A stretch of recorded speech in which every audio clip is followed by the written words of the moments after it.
Buongiorno cari, spero che la salute è buona e che voi siete pronti a scoprire un nuovo ritratto. Siamo un Cheruglio Giovanni Casale in Bastia. Qui c'è parecchi commerci, terrazze, in due i cittadini vengono quando giunge l'estate a cercare frescura. Abbiamo da scontrare a Stefano Pileri, un pizzaiolo, so, vedete da lì i pizzaioli in Corsica ce ne milai, ma egli ha partecipato per la seconda volta al campionato di un mondo di pizza in Italia, rappresentando così a Corsica. Siete ad andare paese in giro, a non tre paesi.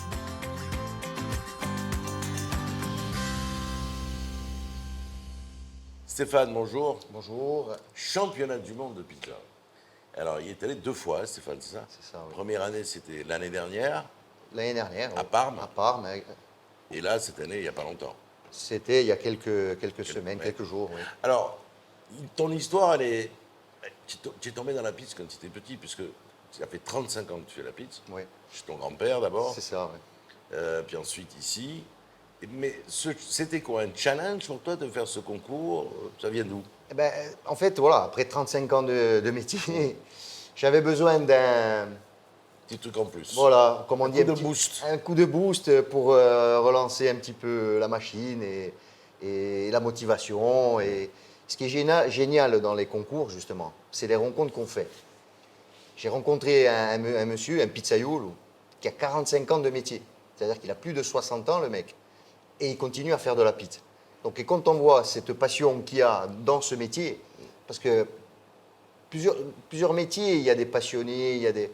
Mais je trouve que le métier de la pizza, c'est vraiment un métier où il y a vraiment des passionnés. Avant tout, Mais sur la pizza, bon, il y a quoi? Alors, on va dire qu'il y en a une dizaine de traditionnels, la margarita, bon, très bien. c'est ça. Bon, mais cela dit, on voit que le spectre est très large, puisque toi, tu as créé donc cette pizza, tu vas la montrer aujourd'hui pour le championnat du monde. On continue à innover tout le temps. Toi, tu crées tout le temps. C'est ça, c'est ça. On essaye tous les ans d'avoir, justement, avec notre carte d'été, Ouais. d'avoir des nouveautés, des nouvelles recettes avec des ingrédients, trouver l'association des saveurs, Eh des oui, goûts. c'est ça. Voilà. Et ce qui fait aussi la beauté de ce métier, c'est qu'on est en constante évolution. Alors, la réalité d'une bonne pizza, Stéphane, toi qui es un professionnel, c'est essentiellement la pâte. Ben, c'est la base. C'est la base, il faut que la C'est pâte soit... Alors, il y a des pâtes qui sont très fines, il y a des pâtes qui sont un peu plus épaisses, C'est ça. il y a la napolitaine qui était la pizza plutôt un peu plus épaisse. Il y en a Donc toi, tu t'es fixé sur quelle pâte? Alors moi, ils appellent ça napolitaine contemporaine, en fait. Mais, Voilà. c'est vrai. C'est une évolution de la De Napoli. la napolitaine. C'est ça, voilà. Alors, tu t'inscris donc l'année dernière à ce premier concours, où il y a, je ne sais pas combien de participants l'année dernière, il y en avait 1200. Il y en je crois. avait pas Il y a mal. différentes catégories, Oui, de il y en toute avait façon. l'année dernière, il y en avait encore plus que cette année, puisqu'il y avait l'année du Covid, justement, où il n'y avait pas eu le concours. Ah oui, exact. Et ils avaient mis les 2 années ensemble. Donc, Alors, de Corse, il n'y avait que toi. oui, Ça se passe à Parme. ça se passe à part. Hein. Il y a 36 pays représentés. 52 pays. Alors, je discutais avec ton épouse qui t'a suivi, bien sûr, là-bas, dans cette aventure, où tu as passé 4 jours. Et elle me racontait que bon, les Japonais arrivaient à 50 avec des caméras, avec des structures, quoi. C'est que c'était des teams. Ah oui, carrément. c'est carrément des teams. Les Américains, ils arrivent, ils sont une trentaine avec une flopée de journalistes, de caméras. Et toi, la team Corse, c'était qui? Toi et ta femme? Il y avait moi et ma femme. Malheureusement, cette année, on aurait dû avoir donc, le champion de Corse Ouais. de l'année dernière qui avait gagné le concours Sur la place Saint-Nicolas. qu'on a organisé sur la place Saint-Nicolas au mois d'octobre, qui aurait dû être là. Malheureusement, à 2 semaines de l'événement, il a eu un accident. Il a dû renoncer justement au... Alors, ce concours, parce que c'est un concours mondial, que tu fais donc à Parme, tu proposes quelque chose d'original. Il y a un cahier des charges que demande Alors, l'organisation. oui, il y a un cahier des charges, il y a justement qui concerne donc l'empattement. Donc Ouais. c'est pour ça que à ce niveau-là, on prépare un empattement spécial pour le concours, parce que ce n'est pas de la napolitaine, c'est ils appellent ça pizza classica. D'accord. Donc en fait, la différence qu'il y a entre les deux empattements, c'est que la napolitaine en hydratation, pourcentage, vous êtes à 60-62%. La classique en hydratation, c'est maximum 56-57%. Donc, vous voyez, et au niveau de la cuisson, de la puissance du four, une napo, vous la cuisez à 400 degrés, alors qu'une classique, la température, c'est 330 degrés. Donc, c'est complètement différent. Ouais. Alors, quand tu arrives à Parme, bon, tu t'es inscrit bien sûr, tu arrives à Parme, tu arrives avec tous tes ingrédients ou tout est fourni? Véritablement, c'est une expédition. C'est une expédition. En étant au milieu de la Méditerranée, hein. Eh ouais. on est obligé de partir. Donc là, c'était avec les bateaux, donc Oui. Corsica Ferries. Hein, Oui, tes sponsors d'ailleurs. Voilà. D'ailleurs, il y avait 3 sponsors, hein, la Corsica Ferries, Capembal et Publico. Qui ont fait donc toutes les impressions. Voilà. D'accord. Alors, tu pars avec tous tes ingrédients. Alors on part d'ici, donc avant de partir déjà, il faut calculer au niveau de la glacière, parce qu'on part avec la glacière, donc il faut calculer les températures à l'intérieur de la glacière. Pour l'empattement, parce que l'empattement, je le fais ici.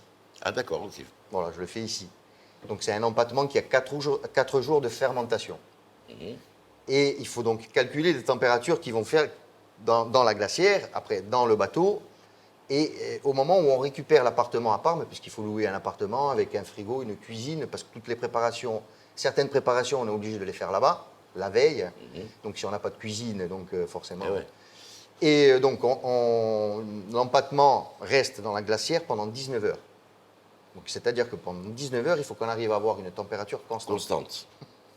Là, c'est un peu les soidogues, quoi, il faut contrôler. C'est ça.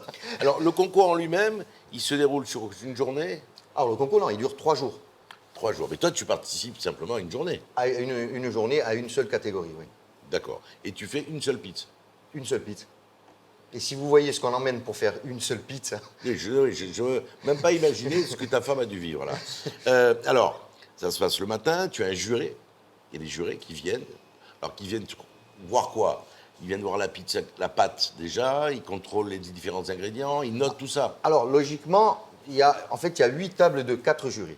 Ouais. Et au moment où on passe, c'est-à-dire au moment où on sort du four avec notre pizza, donc on est interviewé, donc on présente notre pizza à ce moment-là, donc devant les caméras du monde entier, puisque c'est diffusé en direct dans le monde, sur YouTube. Hein. Et à ce moment-là, donc on vous dit quelle table, hop, et là on vous donne un numéro. Vous allez à la table, donc vous avez 4 jurys au hasard. Donc parmi ces 4 jurys, vous avez donc 2 pizzaioles, ensuite vous avez un critique gastro et une journaliste. D'accord. Mais alors ils jugent quoi? Donc, gustativement, visuellement? Donc la première des choses qu'ils voient dans la logique, c'est le visu. C'est-à-dire que, voilà. Est-ce que c'est joli? L'aspect visuel. Ok. Ensuite, c'est la qualité des ingrédients que vous proposez. Ouais. Et ensuite, c'est le moment de déguster la pizza. Ouais, la pizza. Voilà. Voir si la pâte. Donc il y a une notation pour à chaque niveau. Voilà, c'est ça. Toi, les ingrédients de cette pizza, bon, bien sûr, ça a demandé un travail en amont. Moi, je me rappelle de la première que tu avais présentée il y a 2 ans. Il y a eu tout un travail qui avait été fait au niveau gustatif. Il fallait plus de ça, moins de ça. Là, sur la pizza que tu as présentée, quels étaient les ingrédients que tu avais? Alors, comme le concours mondial se passait à quelques jours de Pâques, donc j'ai voulu chercher une recette qui était en rapport avec les fêtes de Pâques et de la saisonnalité des ingrédients. Voilà. Et donc, tout simplement, ils me sont venus comme une évidence. C'est l'agneau de lait Noustral, et donc forcément, c'était la pièce maîtresse de la pizza. Et ensuite, les ingrédients comme les asperges, les petits pois frais. Ah oui, d'accord. Voilà. Et elle avait un nom? Alors, j'ai donné un nom italien qui est en rapport avec le lundi de Pâques. D'accord. En Italie, ça s'appelle Pasquetta. Pasquetta, oui. Donc forcément, j'ai nommé la pizza la Pasquetta. La Pasquetta. Qui chez nous voudrait dire amerendela. Amerendela. Ah, d'accord. Stéphane, elle est cuite? Elle est cuite, on peut l'enlever. Là, ce qu'on disait, c'est que voilà, tu n'as que la pâte et la sauce tomate. Et la sauce tomate. Maison, la sauce tomate. Alors, maintenant, tu vas la garnir. Bien sûr, c'est de la sauce tomate qui est pré-cuite, on va dire. Oui. Qui est cuisinée un petit peu avant. Hein. D'accord. Alors, je vais commencer par du parmesan. Donc, tu vas râper dessus. Que je vais râper directement dessus. Ensuite, on passe les petits pois frais. Les petits pois frais qu'on a mondés, bien entendu. en met un petit peu de partout. En plus, il y a même poussé le côté drapeau italien, quoi. Bien, tu as l'œil, Jean-Pierre. Ben, en fait, c'est ce que j'essaye de faire, de travailler des produits italiens, puisque ça se passe en Italie, le championnat. Les couleurs. Les couleurs, et de travailler avec, bien sûr, des produits de chez nous, pour leur faire connaître des produits de chez nous. Comme l'année dernière, j'avais amené le brooch, ou qu'ils ne connaissaient pas, hein, d'ailleurs, hein, puisque là-bas, ils ont la ricotte. Hein. Donc là, le petit pois frais, les asperges. Voilà. Ensuite, les asperges, La petite touche. Alors, comme tous les championnats, tu avais un coach avec toi qui te boostait, quoi, qui t'expliquait. Ben, oui, franchement, Il avait l'habitude. sur le moment, il vaut mieux avoir quelqu'un qui vous. Ça, c'est quoi? Alors, ça, c'est le fameux agneau. C'est l'agneau, voilà, Agneau de lait. qu'on a Agneau de lait confit. qu'on a Et fait là, cuire à basse température. Et cette pizza, Stéphane, tu la repasses pas au four. Non, non, non. Les gens la dégustent comme ça. Comme ça, exactement. Et la poche, il y a quoi dans la poche? Alors, la poche, donc cette année, j'ai voulu changer par rapport au brooch de l'année dernière. Donc, Ouais. je leur ai mis de la ricotta de bouffe. Alors. D'accord. Voilà. Donc ça, c'est la dernière garniture. C'est- L'avant-dernière c'est- garniture. C'est l'avant-dernière, voilà.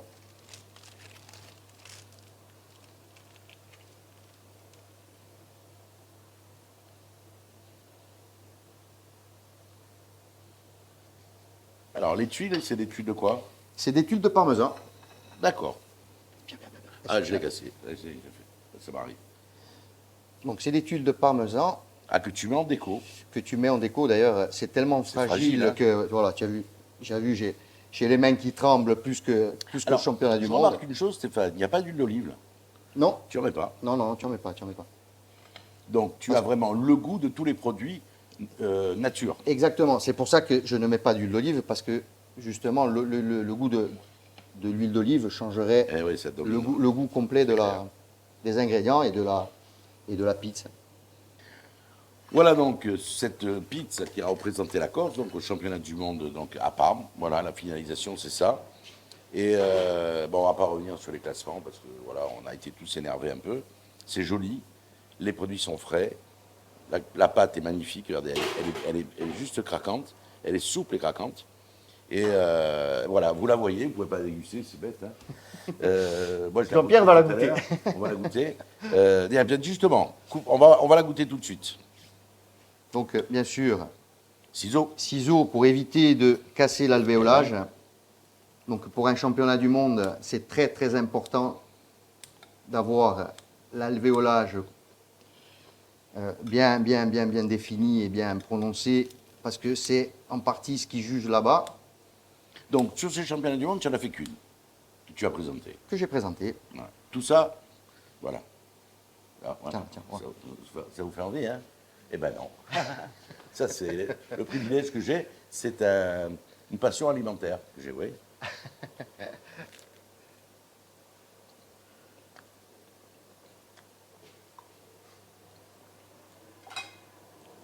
Alors, ce qu'il y a de bien, c'est qu'il n'y a pas de dominante.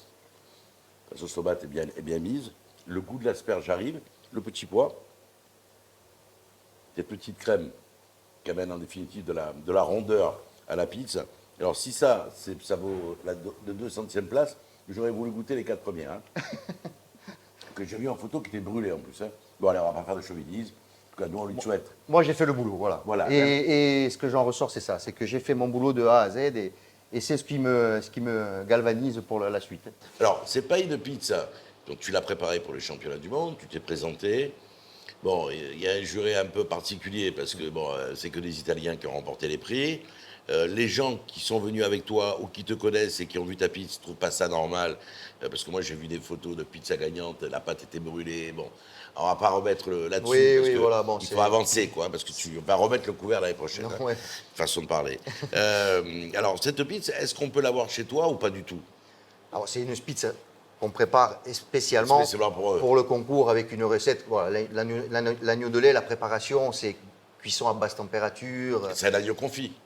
Non, non, c'était pas un agneau confit. Ah non, du tout. On l'a cuit à basse température avec des branches de myrte, vraiment faites. Ah oui, d'accord. Non, tu peux pas te permettre de le faire ici, quoi. Voilà, donc après, nous, ici, on présente des recettes, entre guillemets, gourmets, justement, sur notre Ouais. carte d'été, qui seront pas forcément la même, mais Ouais, qui vont tirer certaines vers du même le niveau. championnat Quoi. du monde. Voilà. Alors, je vois que tu fais partie du team France Pizza. Oui, Là, c'est le plus. C'est le plus. c'est le plus, oui. Alors, on va te suivre l'année prochaine. Parce que l'année prochaine, il faut retourner à Parme. Parce Oui. que là, bon, tu t'es classé 400e, je crois, sur Dans 1200. les 200, dans les 200. Dans les 200, bon. Mais c'est pas abouti parce que tous les gens qui t'appellent et qui t'ont apporté leur soutien disent que c'est pas normal que tu sois positionné là-dessus. Bon, nous, l'année prochaine, on espère que tu seras dans le carré final. En fait, on me dit qu'il faut arriver à tomber sur une table de jury vraiment qui soit impartiale. C'est ça le truc. Alors là, Et en plus, il n'y en avait que deux. C'est pas évident. Il y en avait que Ben, deux. en fait, plus. oui, j'ai été jugé par 2 juges sur 4. Donc, Oui, donc ça fait Au beaucoup. final- Ça fait beaucoup. au final, je pense qu'il me manque pas mal de points. oui. Bon, voilà, il en manque au moins 200. Ouais, ou là-bas, il manque 200. Alors, moi, ce que je vous propose, c'est pareil. Comme je vous dis, c'est des artisans. C'est des gens qui sont passionnés par leur métier. 35 ans que Stéphane fait ce métier. C'est de venir les rencontrer pour qu'ils nous fassent passer cette passion. Parce que c'est vrai qu'on a l'habitude, vous commandez une pizza, vous livrez, ou vous venez manger sur place. Bon, vous mangez une pizza parce qu'elle vous plaît. Très bien. Mais comment c'est fait? Il vous a raconté l'histoire de sa pâte, les températures, les temps de cuisson, les ingrédients qu'il y met. Donc c'est rencontrer les gens qui font ces produits-là. Parce que qui mieux qu'eux pour en parler? C'est pas moi. Moi, je suis gourmand. Je vous dis, la pizza, elle me plaît pas. Mais c'est très subjectif. Lui ou les artisans en général, ils vont vous parler de manière objective de leur métier. Et c'est ça, comme définitif, qui me plaît dans les rendez-vous que je vous propose dans Télépèse. Stéphane, merci de nous avoir reçus. Merci, On Jean-Pierre, rappelle merci à vous. qu'on va suivre tout ça. On va goûter peut-être celle qu'il va faire l'année prochaine. Ce que je sais, c'est qu'il ne mettra pas d'ananas dedans. Non, Ça, c'est clair. Moi, ça me pose un problème. La pizza avec l'ananas, ça me pose un problème. peut-être à Tahiti. Ou... À la limite. Et encore, tu n'es pas sûr. En tout cas, merci de nous suivre et puis à bientôt. À bientôt.